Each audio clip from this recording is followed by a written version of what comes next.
गोस्वामी जी भगवान राम को उपाधि देते हैं, पहले करुणानंद तो कह ही चुके थे। कैसे पश्चात यहाँ कहते हैं, सुनि कृपाल बोले मुस्काई, सोई कर जिन तो नाव न जाई।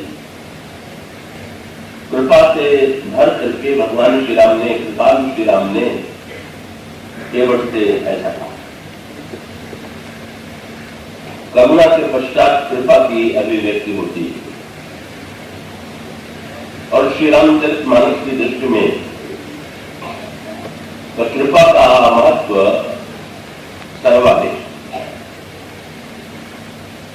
तो केवट के जीवन में तो सब कुछ कृपा ही है,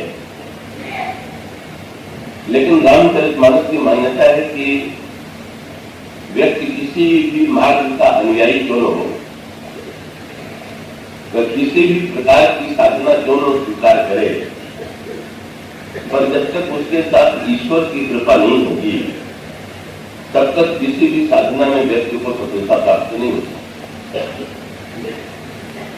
तो इसका अभिप्राय ये है कि ये न समझ लें कि जो दीनहीन व्यक्ति हैं उन्हीं को कृपा की आवश्यकता है, और जो साधना संपन्न या पुरुषार्थ संपन्न लोग हैं उन लोगों को ईश्वर की कृपा आवश्यक नहीं है, ऐसा नहीं। तो इसलिए ये कह सकते हैं कि कृपा की मात्रा में भेद है, पर कृपा की आवश्यकता प्रत्येक पथ में है। तो इसका गोस्वामी जी ने रामायण के प्रत्येक प्रसंग में संकेत किया। ज्ञान की साधना में भगवान की कृपा की आवश्यकता है कि नहीं?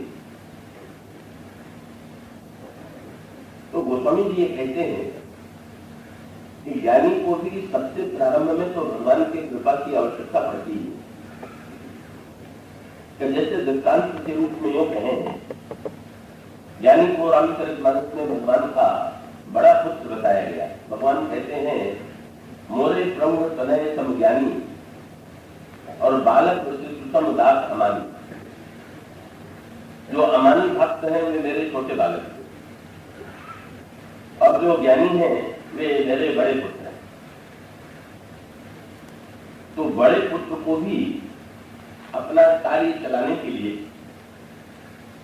एक पुत्र यदि व्यापार करना चाहे तो व्यापार के प्रारंभ में उसे जो पूंजी चाहिए, जो धन चाहिए, ये तो उसकी योग्यता पर निर्भर है कि वो व्यापार से उसका कितना विस्तार करता है और कितनी उन्नति करता है।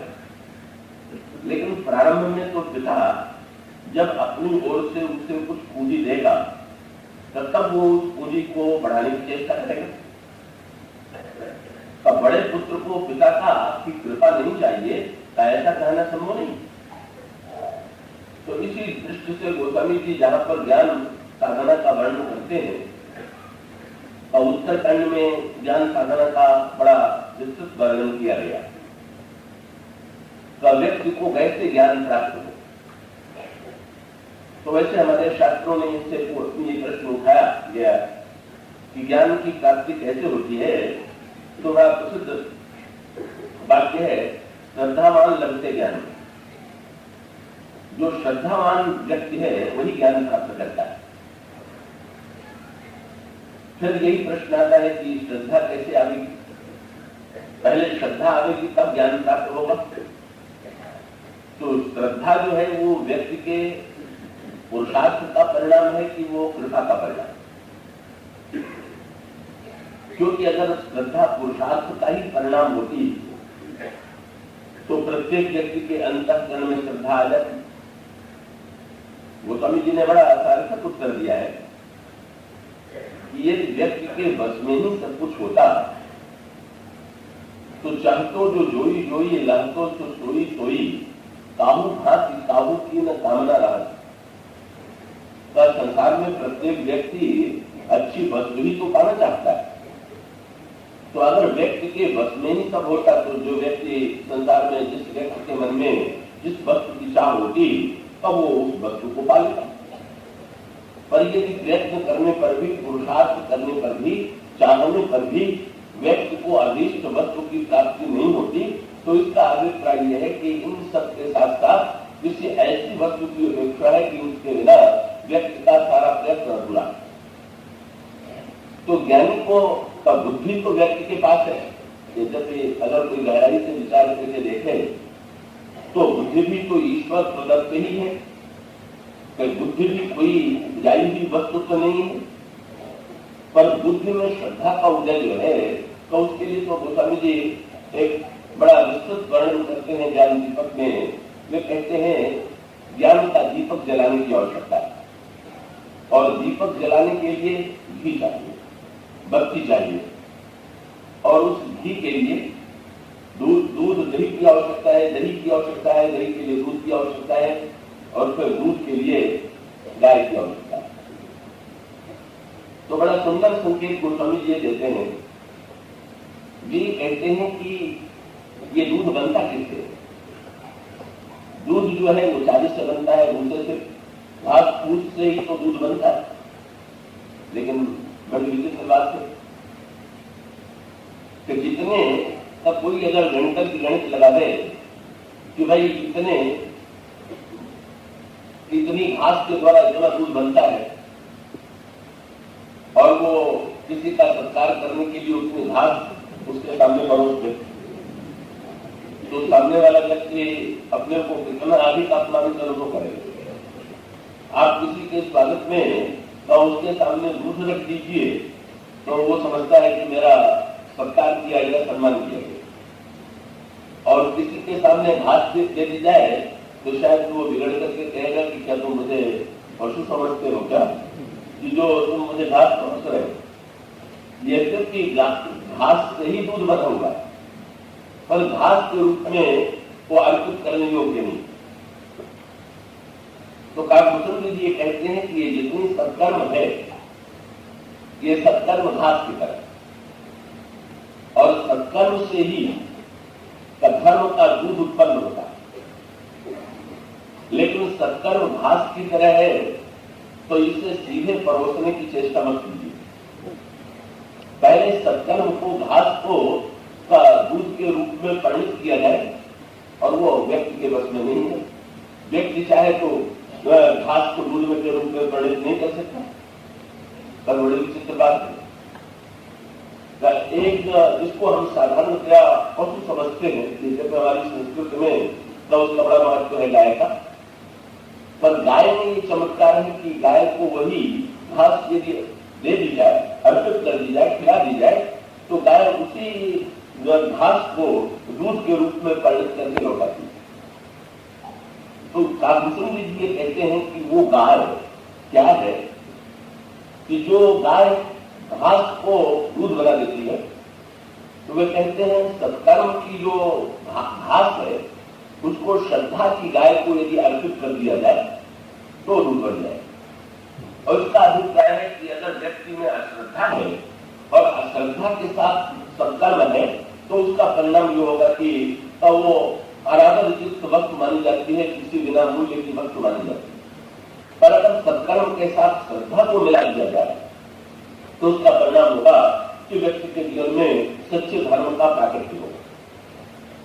पर ये गाय कहां से आती है? गाय में जो सामर्थ्य है, ये तो व्यक्ति की दी हुई नहीं।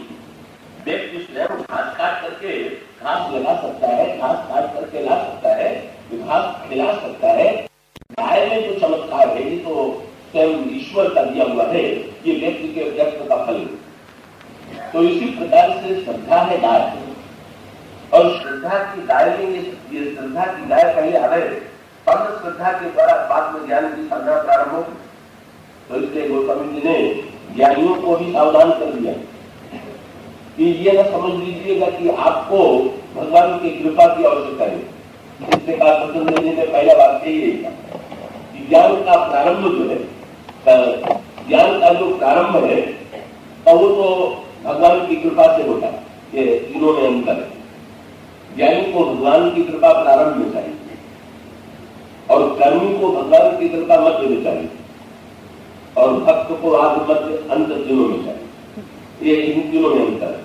तो ज्ञान प्रसंग में गोस्वामी जी तुरंत कहते हैं, सात्विक श्रद्धा धेनु सुहाई, को कब आती है? जो हरि कृपा हृदय बता, जब भगवान परम कृपा करते हैं तब व्यक्ति के अंतःकरण में श्रद्धा की गाय आती है और श्रद्धा और सत्कर्म के पश्चात फिर उसके बाद फिर अगली साधना जो है व्यक्ति को प्रयत्न पूर्वक स्वयं करना है। फिर उसको गौचारी के खिलाने के पश्चात दूध को पाना, दूध को दही के रूप में ग्रहण करना, तब दही को मंथन करना, मंथन करने के पश्चात उसको घी के रूप में परिणत करना और घी के रूप में परिणत करने के पश्चात घी का दिया जलाना, ये स्वयं व्यक्ति के अपने हाथ की बात है। जिससे ज्ञानी प्रारंभ में जब भगवान की कृपा प्राप्त करता है और कृपा के द्वारा जो क्षमता उसे प्राप्त होती है, जो उसे सत्कर्म प्राप्त होता है, जो योग्यता उसे प्राप्त होती है, उस योग्यता और पुरुषार्थ के द्वारा तो वो ज्ञान और मुक्ति का अधिकारी बनता है। इस दृष्टि से ज्ञानी भी कृपा की आवश्यकता का अनुभव करता है। और जो कर्मयोगी है वो जो सत्कर्म करने वाला, जो कर्म पथ पर चलने वाला व्यक्ति है, तो उसको भगवान की कृपा की आवश्यकता है कि नहीं है? तो देखें, कर्म का प्रारंभ तो बड़े उत्साह से होता है, और कर्म की एक बड़ी समस्या है कि जब भी कर्म करें तो थकान आती है, कर्म में श्रम। तो ये कर्म का जो श्रम है ये कैसे दूर हो, कर्म की थकान कैसे दूर हो? और गोस्वामी जी जो व्यंग करते हुए कहते हैं, भगवान व्यास ने और गोस्वामी जी ने एक ही बात को दो रूपों में, भगवान व्यास ने श्रीमद् भागवत में कहा, संसारी लोग जो कर्म कर रहे हैं वो तो उसी प्रकार का है कि जैसे कोई व्यक्ति दिन भर पलंग धोए और रात को बिछा के सो जाए। तो दिन भर धोए और रात को बिछा के सो जाए तो निर्णय करना कठिन हो जाता है कि अधिक धोना पड़ा कि अधिक सोने का अवसर है। और लगता यही है कि धोना अधिक पड़ता है, सोने का अवसर थोड़ा कम ही मिलता है।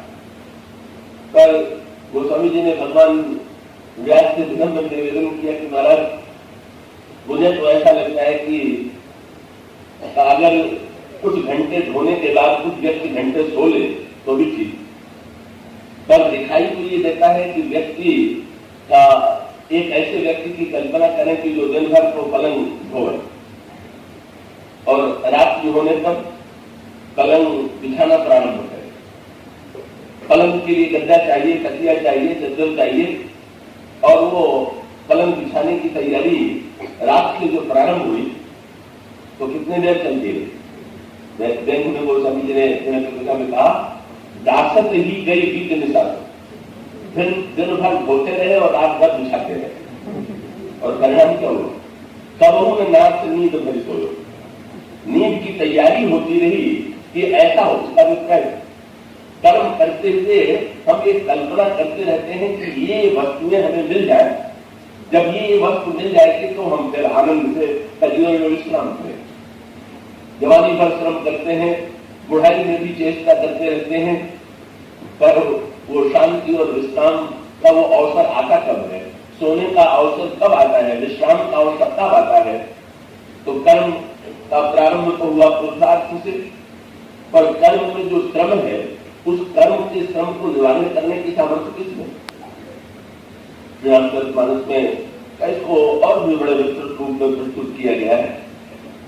साधना और कर्म को बड़ा महत्व दिया गया। सत्कर्म को एक सत्कर्म का संस्कार रामायण में नहीं है।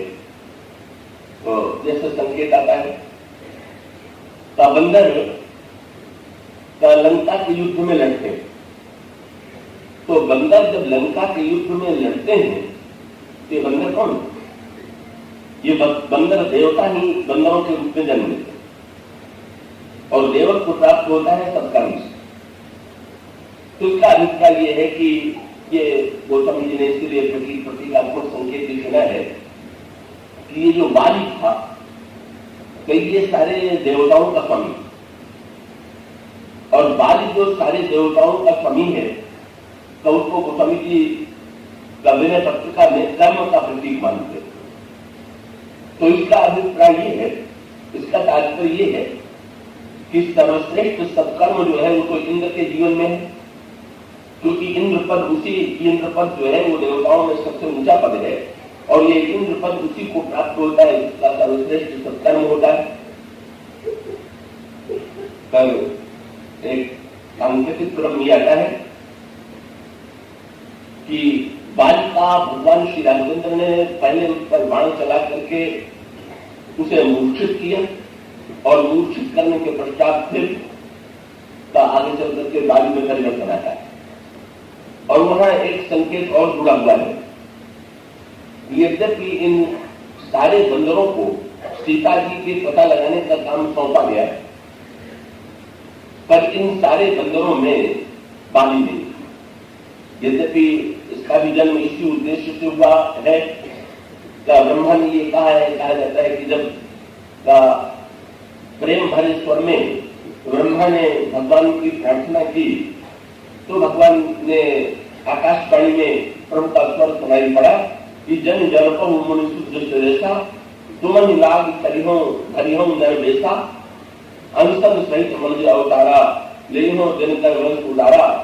भगवान ने कहा, देवताओं तुम लोग मत डरो, मैं अवतार लेकर के हरिहो सकल भूमि करवाई, पृथ्वी का जितना भार है तो उसे मैं हरण कर दूंगा। ये भगवान ने घोषणा की।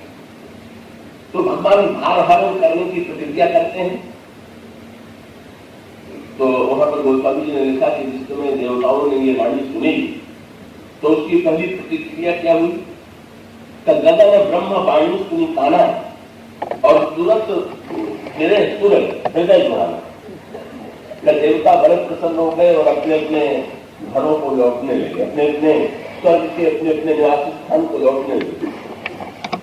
और ब्रह्मा ने जब देवताओं को लौटते देखा तो तुरंत कहा कि आप लोग कहाँ जा रहे हैं? बोले अब तो भगवान भार हरण करने के लिए आई रहे।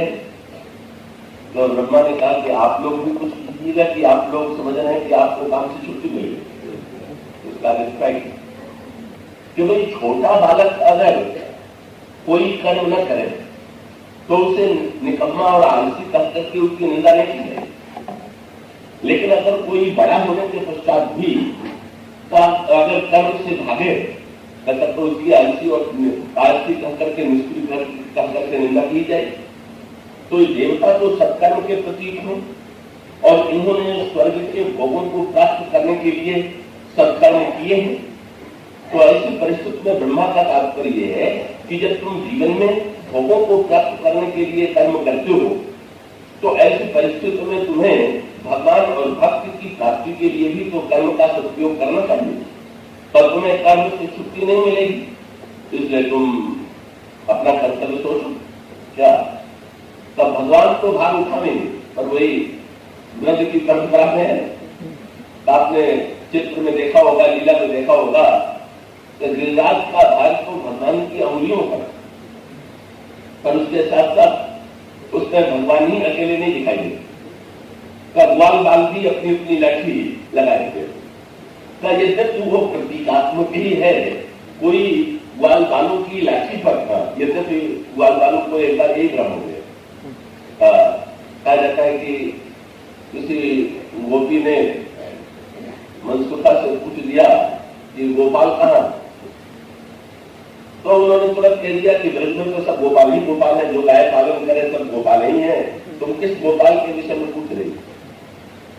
तो गोपी ने कहा कि साधारण गोपाल के विषय में नहीं, तो भगवान गोपाल। ये भगवान कौन? वही जो नंद बाबा के पुत्र हैं। तो वो उस मनसुखा ने कहा कि वो भगवान कब से हो गए? तो गोपी ने कहा तुमने देखा नहीं?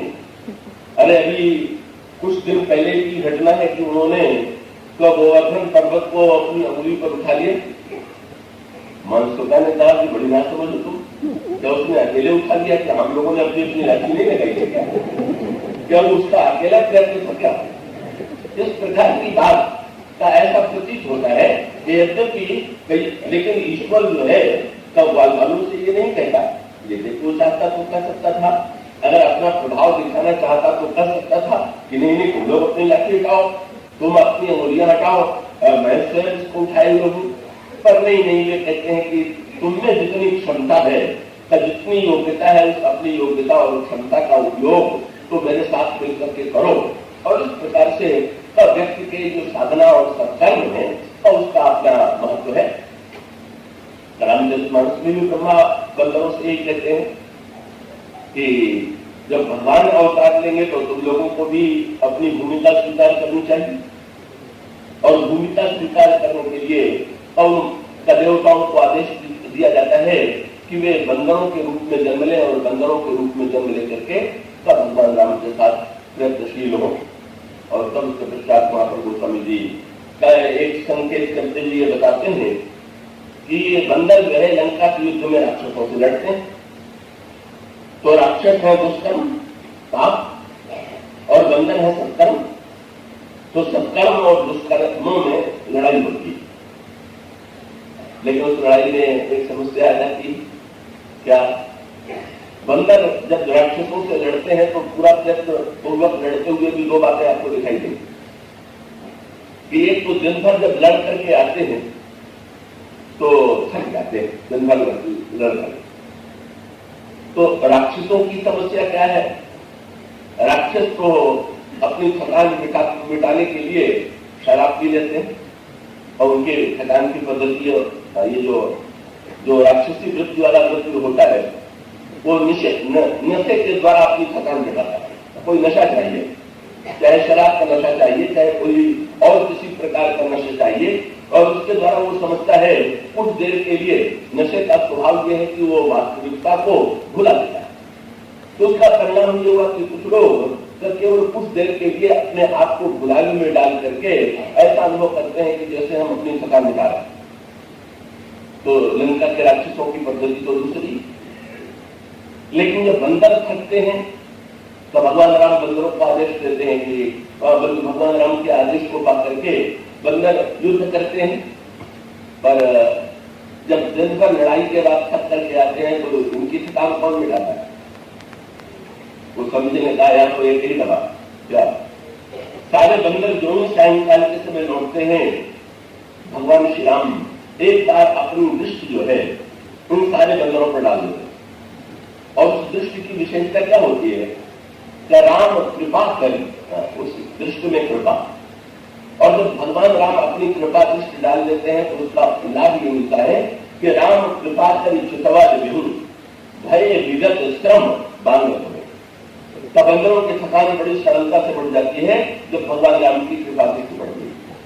तो इसका अभिप्राय है कि कर्म करते हुए का व्यक्ति को अगर सत्कर्म करने के लिए शरीर प्राप्त है, क्षमता प्राप्त है, तो वो शरीर और क्षमता भी ईश्वर की दी हुई है।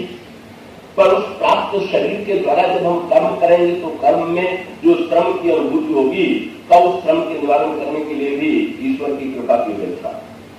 और इस दृष्टि से ये संकेत मिलता है कि सारे बंदर जो है तब भगवान श्री राघवेंद्र की कृपा के द्वारा श्रम मुक्त होते हैं। और दूसरा संकेत और बड़े महत्व का भगवान श्री राघवेंद्र जब युद्ध समाप्त होता है तो उस युद्ध में केवल राक्षस ही नहीं मारे गए, बंदर भी मारे गए।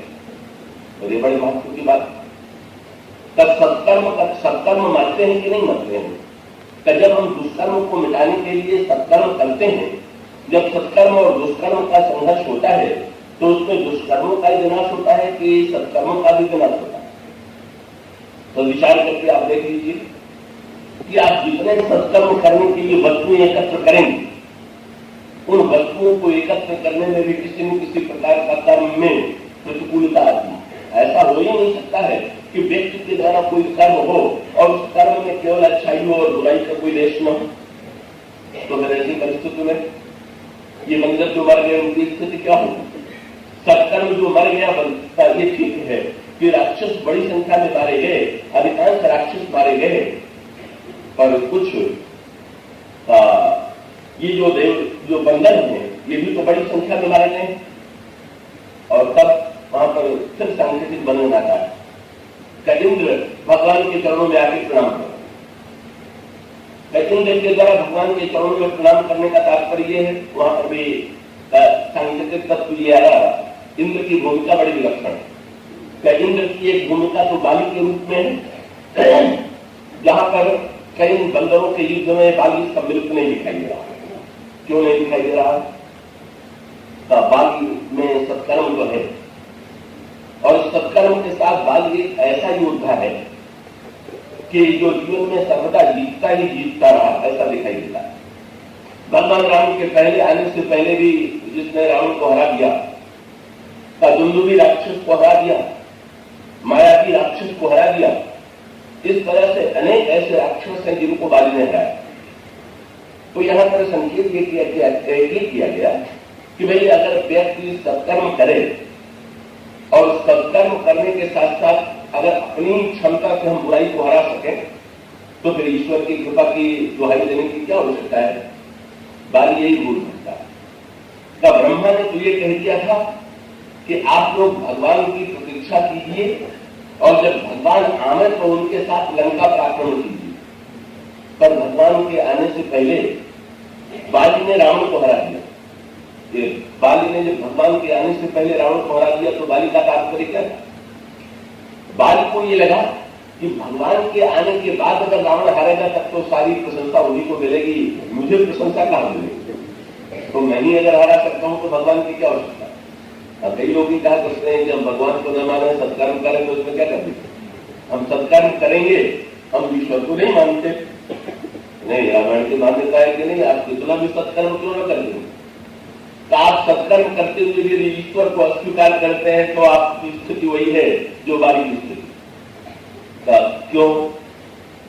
तो वो ईश्वर के बिना जो सत्कर्म होगा, जब ईश्वर के साथ सत्कर्म होगा तो सत्कर्म में ईश्वर के प्रति समर्पण की वृत्ति आएगी। कर्म का अंतिम परिणाम जो कछु कर्म करे मन मानी वासुदेव अर्पित नृत्यज्ञानी। जो भी कर्म किया जाए वो अंतिम में भगवान के लिए अर्पित किया जाए। पर अगर भगवान के लिए कर्म अर्पित न करें तो क्या परिणाम होगा? तब कर्म कौन स्वीकार करें? ये दो कर्म को स्वीकार करने वाले हैं, या तो भगवान या अभिमान। तो अगर आप भगवान को कर्म को अर्पित नहीं कीजिएगा तो फिर अभिमान को अर्पित कीजिएगा। कर्म करने के बाद आप अभिमान करेंगे, मैं बड़ा सत्यवादी हूं, तो दिखाई देता है जो सत्य बोलते हैं फिर उनका अभिमान भी देखने योग्य होता है। बोले भाई मैं तो कभी झूठ नहीं बोलता, मैं तो महान सत्यवादी हूं, मैं तो धर्मात्मा हूं, मैं तो ज्ञानी हूं। इसका अभिप्राय ये कि सारा कर्म अभिमान की भेंट चढ़ गए। और यही बाली के जीवन में दिखाई देता है।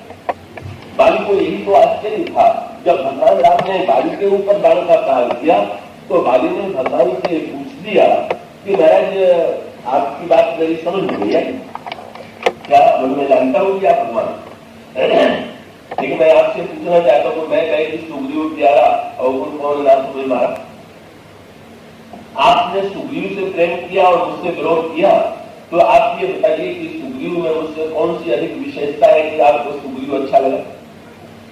तो इसका तात्पर्य ये है दोनों सगे भाई हैं, और दोनों सगे भाई ने तो तात्पर्य है कि दोनों से बराबर व्यवहार करना चाहिए।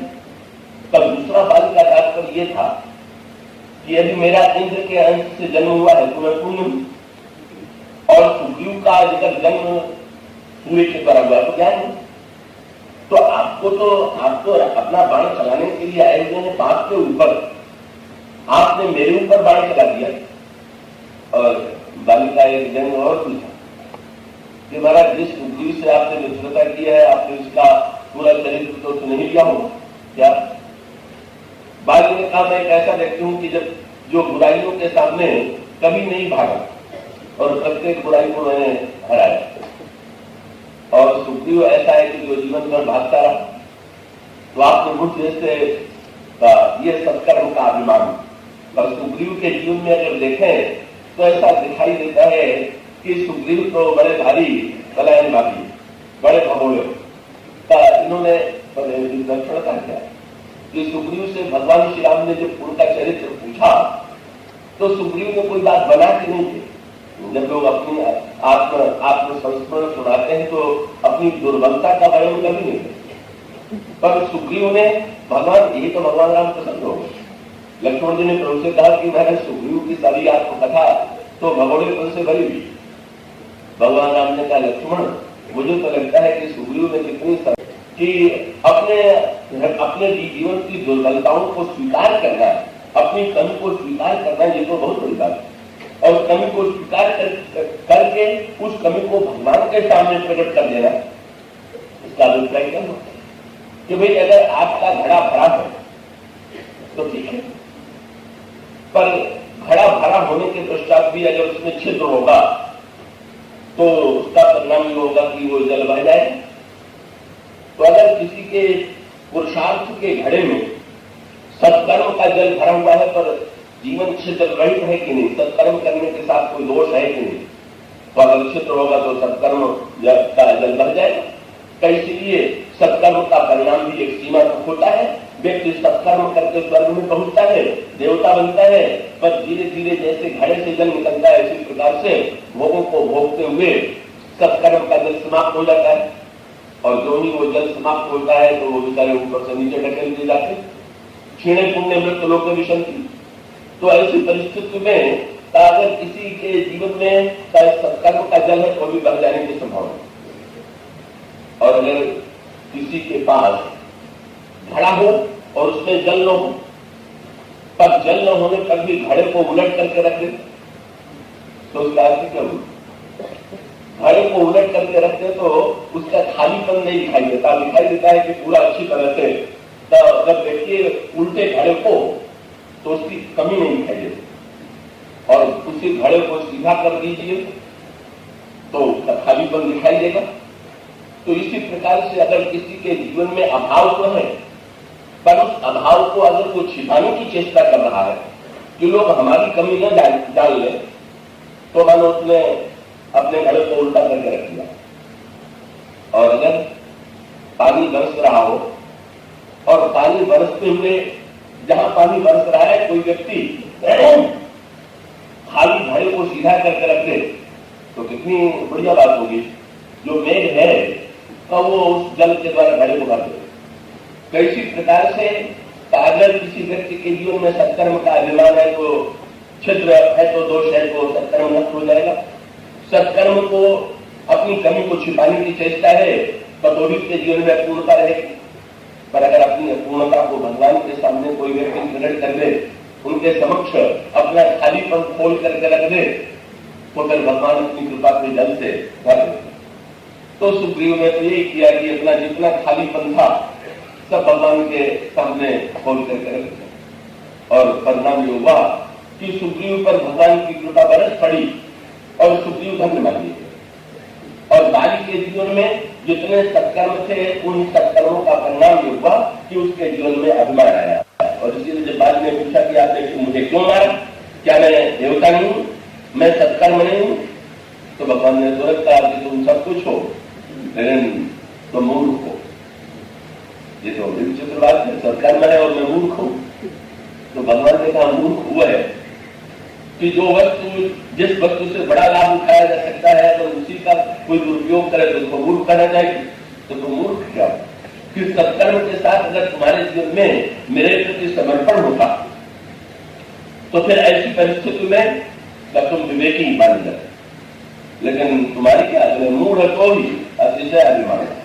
तुमने तो अपने सारे सत्कर्म के द्वारा अपने जीवन में अभिमान की सृष्टि की और इसीलिए मम भुजबल आश्रित ही जानी। एक भगवान ने संकेत किया तेरा अभिमान कितना बढ़ा हुआ है कि जब बाली अपने महल में था तो सुग्रीव ने जाकर के गर्जना की और सुग्रीव ने गर्जना किया तो बाली लड़ने के लिए चल पड़ा। बाली तो पीछे कभी हटने वाला नहीं था, तो दारा ने पकड़ लिया।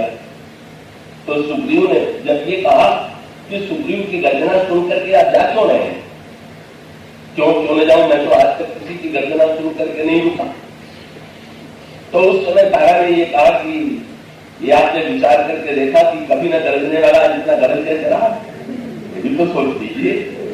इस गर्जना के पीछे क्या स्वयं सुग्रीव है क्या?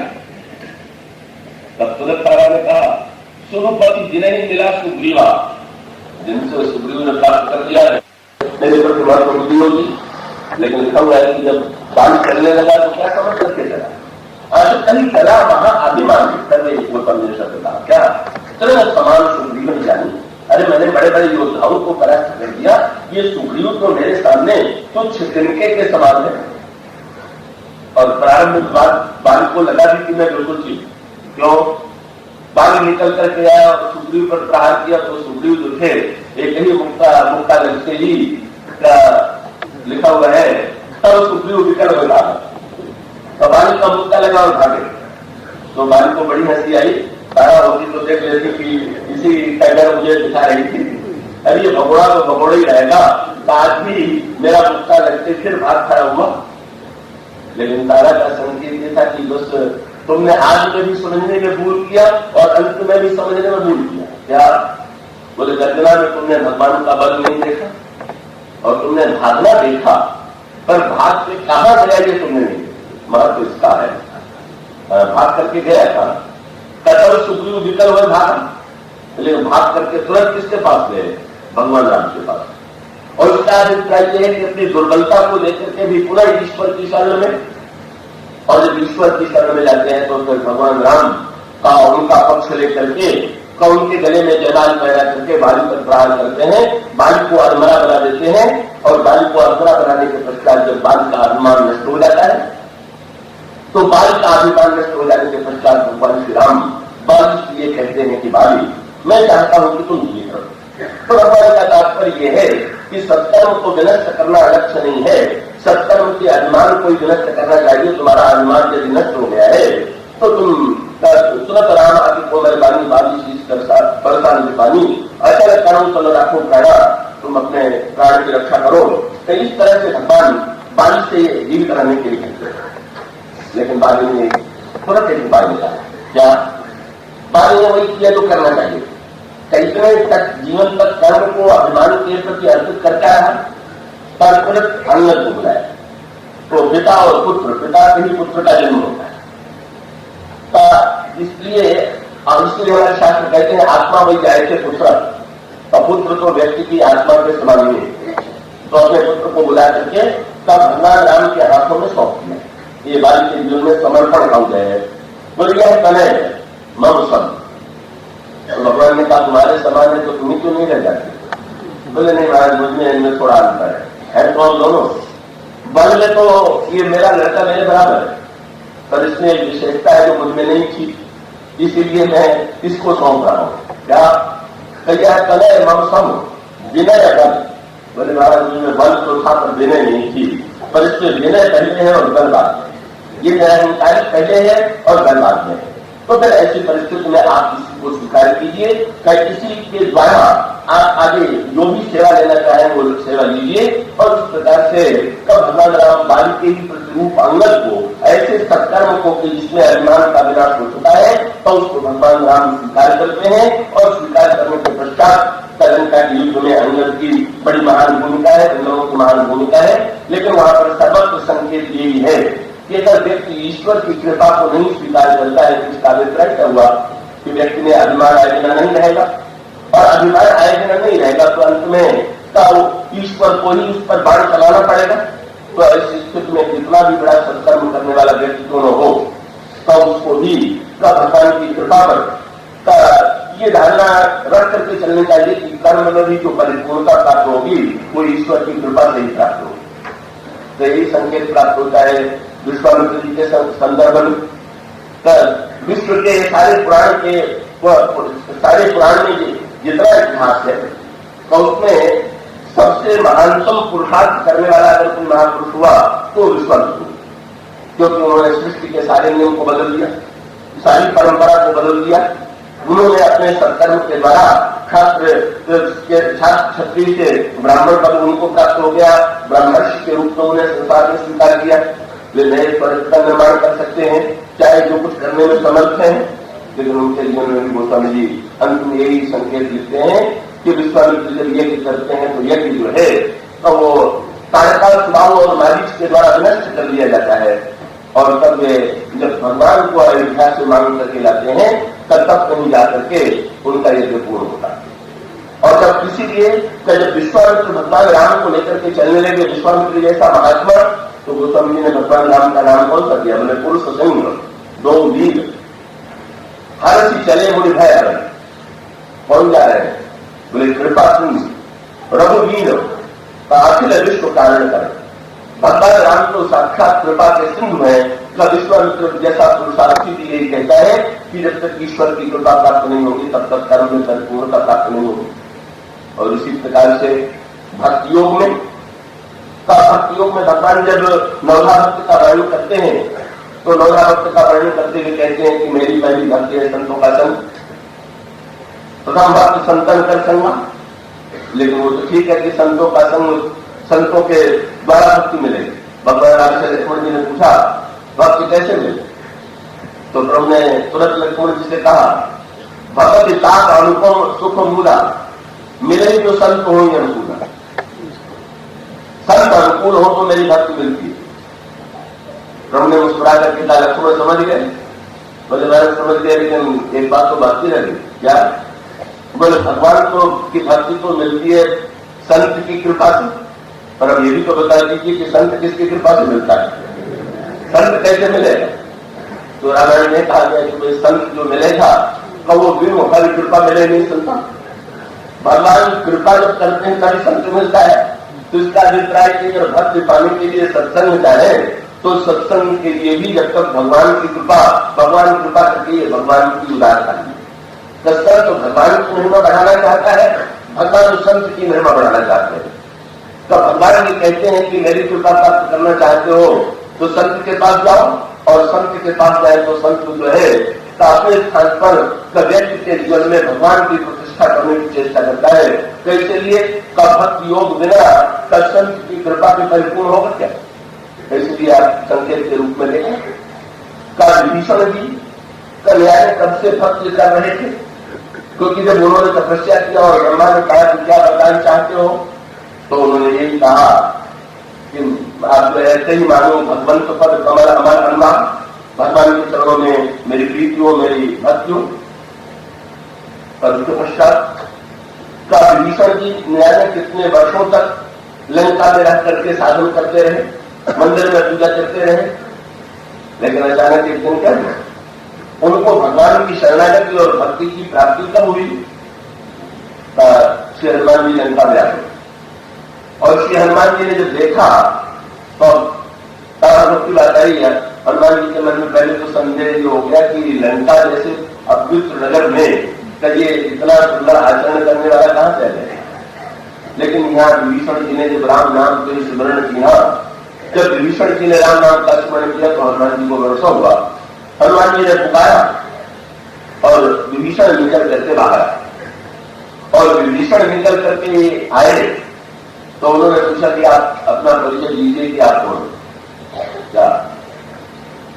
तो की तो हमारी दासन और कोई मोड़े हृदय प्रीतिय तो बोली, और की तुम राम दीन अनुरागी आयु मोह करण बढ़।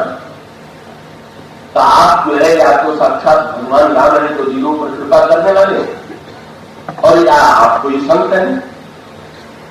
तो भगवान हनुमान जी तो इतने विलंब रहे कि अपने को संत स्वीकार करते नहीं। लेकिन विभीषण ने कहा कि आज मुझे भगवान की कृपा का प्रमाण मिले। क्या आपने कृपा का प्रमाण क्या? हनुमान जी से क्यों? उन्होंने कहा कि आप जो आ गए पर मैं यहां से, पर संत स्वयं मुझे खोजने के लिए यहां तक पहुंच गया तो मैं समझ गया। क्या बोले? जो रघुवीर अनुग्रह किया तो तुम दरअस हट ही दी है।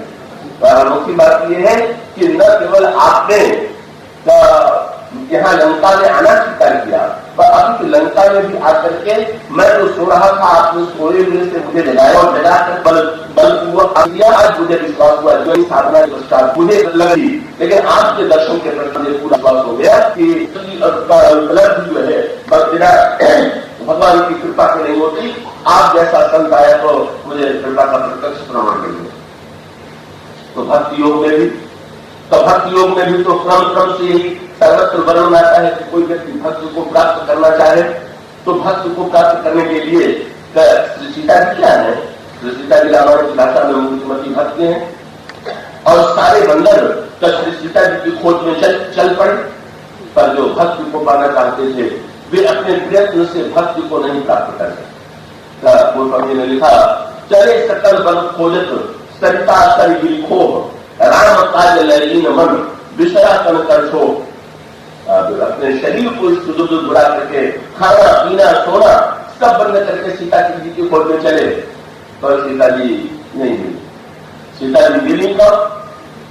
आपस को ही संकेत आता है कि जब हनुमान जी जैसा संत का साथ में था, हनुमान जी ने देख लिया ये जितने बंदर हैं तो मरे चाहत मन अनुमान कीन हनुमाना, मरे चाहत सब दिन जल पाना।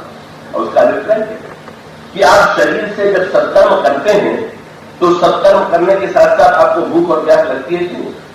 आप प्रयत्न करें, शरीर से कर्म करें और आपको भोजन न मिले और आपको जल न मिले तो परिणाम ये होगा कि आपका शरीर जो है कर्म करने योग्य नहीं रह जाए। तो इसी प्रकार से इन बंदरों को प्यास लगती है।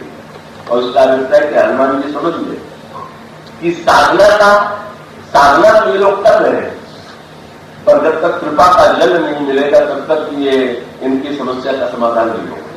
और इसलिए हनुमान जी कृपा का जल ढूंढने के लिए ही हनुमान जी चढ़ गिरी शिखर विवर देखा।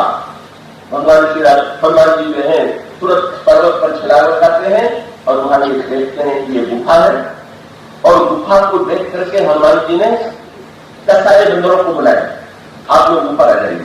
नीचे उतरे और सारे बंदरों को ऊपर ले गए। और ऊपर ले गए तो बंदरों ने कहा महाराज यहाँ तो कहीं जल नहीं दिखाई दे रहा। कभी कभी भगवान की कृपा प्रत्यक्ष नहीं दिखाई देती, का जल तो कहीं नहीं दिखाई दे रहा है। हनुमान जी ने कहा कि जल नहीं दिखाई दे रहा है, पर जल के पक्षी तो दिखाई दे रहे हैं। कौन से दिखाई दे रहे हैं? वो समझे ने लिखा, हनुमान जी ने दिखाया उस गुफा में कच्चक्रवाक बक हंस उड़ानी बहुतक खर से मानी, जो जल के किनारे रहने वाले पक्षी हैं वो भीतर जा रहे थे। हनुमान जी ने कहा अगर भीतर जल न होता तो ये पक्षी भीतर कौन जाते? तो बंदरों ने कहा महाराज ये भीतर जल किसको मिलेगा किसको नहीं मिलेगा? तो वो समझे ने बता दिया ये जल कौन सा है? ये कृपा का जल है। और ये कृपा का जल है, इसका सबसे बड़ा प्रतीक क्या है?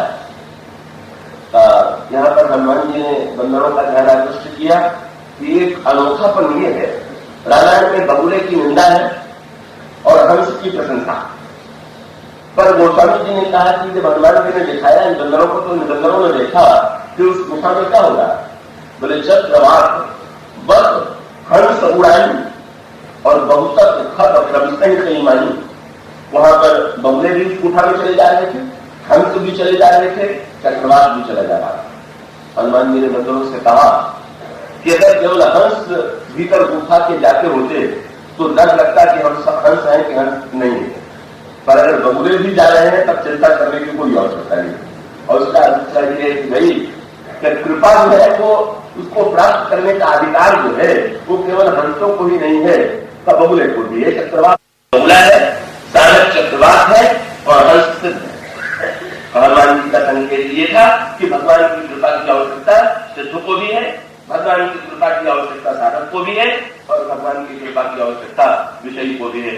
और वहां जब जाते हैं मंदिर तो देखते हैं तब वो तो गए थे केवल प्यास के बारे जल पीने और वहां जल के साथ फल भी दिखाई पड़ा। बड़ा सुंदर बाग वहां पर लगा हुआ था, रेख जाई उपवरतः सर विकसित बहुकंज मंदिर एक और रुचिर कह बैठ नारी तक पुंज। बड़े सुंदर वृक्ष लगे हुए हैं, उसमें फल लटक रहे हैं, सरोवर में जल लहरा रहा है। और जब स्वयं प्रभा के पास पहुंचे वहां पर जो देवी बैठी हुई है तब उसने तुरंत बंदरों से कहा तब कहा करम जल पाना, खाओ तुरंत सुंदर फल लाना।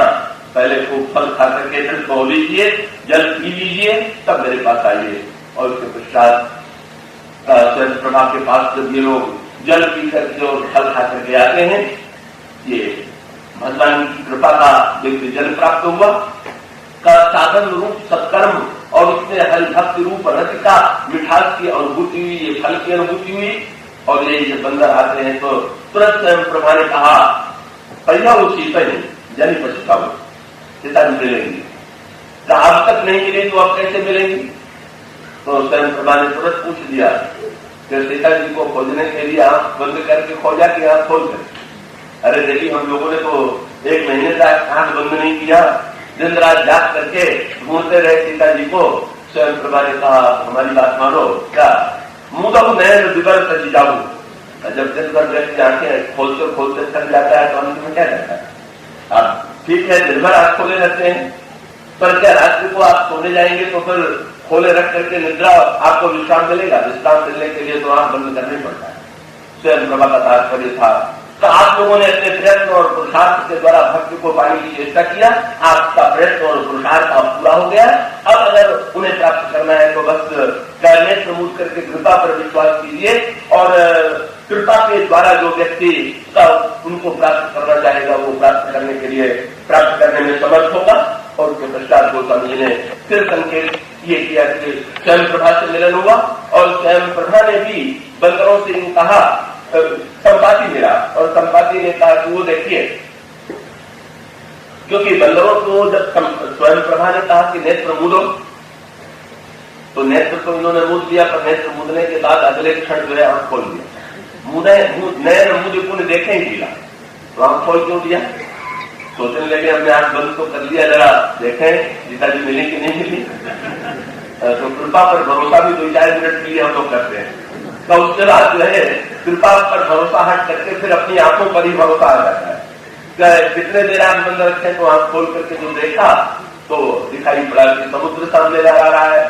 तो आपस में कहने लगे कि स्वयं प्रभा ने तो कहा था कि सीता जी मिलेंगी और ये तो मिल गया खारा समुद्र, तो ये तो उल्टी बात हो गई, तो मिल गया संपाति। तो संपाति ने कहा इसी खारे समुद्र में सीता जी। तो लोगों को बस ये लगने लगा कि जहां मीठा जल है वहीं पर नहीं, इस खारे समुद्र में सीता जी है। कहा तो वो देखो तो आई सीता बैठ सोच रत आई, तब वो सीता जी सोच बैठी हुई है। बंदरों ने आंख खोल करके देखा, ये व्यंग था संपाति, वो दिखाई, वो देखो नहीं दिखाई पड़ी। तो संपाति ने व्यंग किया, इसी आंख पर बड़ा भरोसा करते थे, दिखाई कुछ नहीं दे रहा। तब तो कह दिया कि भाई मैं देखूं तुम नहीं, ये दृष्टि अपार। तो बंदरों ने कहा आप भी कुछ सहायता कर दीजिए। तो कह दिया बूढ़ भय उन्नत करते हो, कछु तो सहाय तुम्हारा, मैं तो बूढ़ा हो गया, मैं तुम्हारी सहायता कर। बंदर निराश होने लगे थे, और जब बंदर निराश होने लगे कि जब समुद्र को पार करेंगे तब तो सीता जी मिलेंगी, तब स्वयं संपाति ने यही कहा, क्या वही संदेश दे दिया क्या, जिस समय स्वयं की संपाति मिला था तब वो उसके पंख नहीं, और जो ही बंदरों को सीता जी का दर्शन कराया उसको पंख मिल गए। तो गीत के पहले पंख थे, पंचपुरी की यात्रा में जल गए। सीता जी का जब दर्शन बंदरों को कराया तब पंख मिल गए। ये पुरुषार्थ के पंख जल गए, और जब भक्ति का आश्रय दिया तो नए पंख कृपा के मिल गए। ये पहले पुरुषार्थ का पंख है और बाद में कृपा का पंख है जो अब प्राप्त हुआ है भगवान की कृपा के द्वारा। तो बंदर सोचने लगे कि हम लोग तो छलांग लगाने वाले, कैसे समुद्र को पार करेंगे। तो तुरंत संपाति ने कहा हमारी ओर तो देखो, तुम लोग इधर नहीं देखते हो। बंदर ने, संपाति ने तुरंत अपनी ओर ध्यान दिलाया और बंदरों को यही संदेश दिया, क्या बोले मोह विलोक धर्म मन किया, क्या बोले राम कृपा। बस यही तो आप लोग देख नहीं रहे। जब मेरे पुरुषार्थ के पंख नष्ट हुए और कृपा का नया पंख मिल गया, तो आप लोग ये क्यों नहीं भरोसा करते कि सीता जी को खोज में जो जाएगा तब वो जो है उसको भी पंख मिल जाए। और परिणाम जो होता है, हनुमान जी उस पंख को लेकर के, हनुमान जी आकाश में इतने उड़े हुए चले जा रहे हैं, हनुमान जी को के शरीर में तो कोई पंख नहीं, पर हनुमान जी के शरीर में अगर ध्यान से देखें, गहराई से विचार करके देखें, तो इसका अभिप्राय है कि हनुमान जी के चरित्र में सब कुछ होते हुए भी भगवान की कृपा का ही सबसे भरोसा है। बार बार रघुवीर संभाली, हनुमान जी जब चले तो वो समझे बड़ी मीठी बात हुई। बोले हनुमान जी को डर नहीं लग रहा है कि गिर पड़े, तो बोले बार बार रघुवीर संभाली। आप जब बच्चे को उछालते हैं तो बच्चे को क्या लगता है, बच्चा इसीलिए तो उछालने के बाद भी निश्चिंत है कि जो उछाल रहा है वो संभालेगा। ठीक इसी प्रकार से हनुमान जी को लगता है जो उछालेगा वो संभालेगा। और अंत में हनुमान जी ने इतना प्रयत्न और इतना पुरुषार्थ किया, लेकिन हनुमान जी की धन्यता क्या है। भगवान हनुमान जी जब लंका से विजयी बनकर के सीता जी का समाचार लेकर के लौटे, तो भगवान राम ने हनुमान जी से कह दिया, सुन सुत तो ही उरण में है, पुत्र मैं तुमसे उरण नहीं हो सकता हूं, तुम्हारे ऋण से मैं मुक्त नहीं हो सकता हूं। हनुमान जी भगवान राम का तात्पर्य था, आज तक संसार के बेटों पर बाप का ऋण हुआ, पर पहले तुम पुत्र हो जिसने बाप पर ऋण चढ़ा दिया। तो इसलिए तो मैं तुम्हारा नहीं। जब हनुमान जी से भगवान राम ने कहा कि मैं ऋषि हूं, तो हनुमान जी ने भगवान राम से कहा अब कृपालु मुझे भगत ही पाऊंगी। बोले महाराज मुझे भक्ति दीजिए। तो भगवान ने कहा कि कर्म के बदले में भक्ति मांग रहे हो क्या? मैंने स्वीकार किया तो कर्म चुकाने के लिए तुम शायद कर होगा। बोले नहीं महाराज, मैं अच्छी तरह से जानता हूं कि ये जो आपकी भक्ति है वो व्यक्ति के प्रयत्न से नहीं मिलती। हनुमान जी का भक्ति मानता यही है, जितने प्रयत्न और पुरुषार्थ के बाद भी भगवान राम से कहते हैं बोले महाराज ये तो आप अनोखा कहा कि मैं तुम्हारा ऋणी।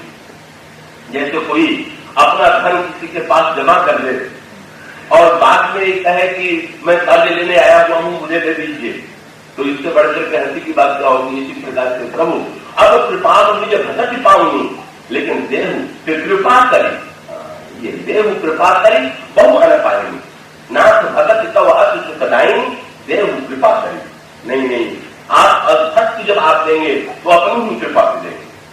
और इस तरह से श्री रामचरितमानस की मान्यता ये है कि चाहे ज्ञान योग हो, चाहे भक्ति योग हो, चाहे कर्म योग हो, चाहे आज में किसी को भक्त की कृपा की आवश्यकता हो, किसी को मध्य में कृपा की आवश्यकता हो, किसी को अंत में भगवान की कृपा की आवश्यकता हो, पर कृपा की आवश्यकता सबको। और केवट जैसे जो निषाधन है उनका तो कहना है कि महाराज यहाँ तो जो कुछ है और वो कृपा छोड़ करके और कुछ है ही नहीं। जैसे तो केवट को जब केवट पर भगवान ने कृपा की तो लोग पूछने लगे कि केवट में क्या विशेषता है, तो ज्ञानी कहने लगे सबसे बड़ा ज्ञानी। कैसे? बोले इसलिए भगवान राम से कह दिया ताकि तुम्हारा मन में जान, ये तो बड़ा भारी ज्ञानी लोग। तो भक्तों से पूछा गया ये क्या है, उन्होंने कहा केवट बहुत बड़ा भक्ति योग है। क्यों? बोले भगवान के चरणों को पा लेना ही सबसे बड़ा भक्ति योग है। भगवान के चरणों को पाने के लिए जो इसके मन में व्यग्रता है इससे वो भक्ति योगी। और कर्मयोगियों ने कहा कि ये सबसे बड़ा कर्मयोगी है। क्यों? बोले अपने नौका चलाने की। भगवान राम से कह दिया महाराज मैं तो नौका चला करके ही आपकी सेवा करूंगा, इसमें कर्मयोगी। पर केवट हंसता है क्या? बोले भगवान कृपा कर दें तो सब अपने अपने दल में सम्मिलित करने के लिए तैयार हैं, पर केवट को वस्तुतः निस्साधन होकर के वो तो कहता है महाराज का बड़े बालक जो हैं वो माता पिता का स्नेह या सहायता थोड़ी मात्रा में चाहते हैं, पर नन्हे बालक को तो कृपा को छोड़कर के कोई आश्रय नहीं है। इसलिए रामायण का महामंत्र कृपा है। करुणा के द्वारा प्रभु की कृपा जागृत हुई और कृपा से प्रेरित होकर के प्रभु ने केवट से कहा केवट जल्दी से जल्दी आओ और मेरा पैर धो लो, उसके बाद की चर्चा हम कल करेंगे।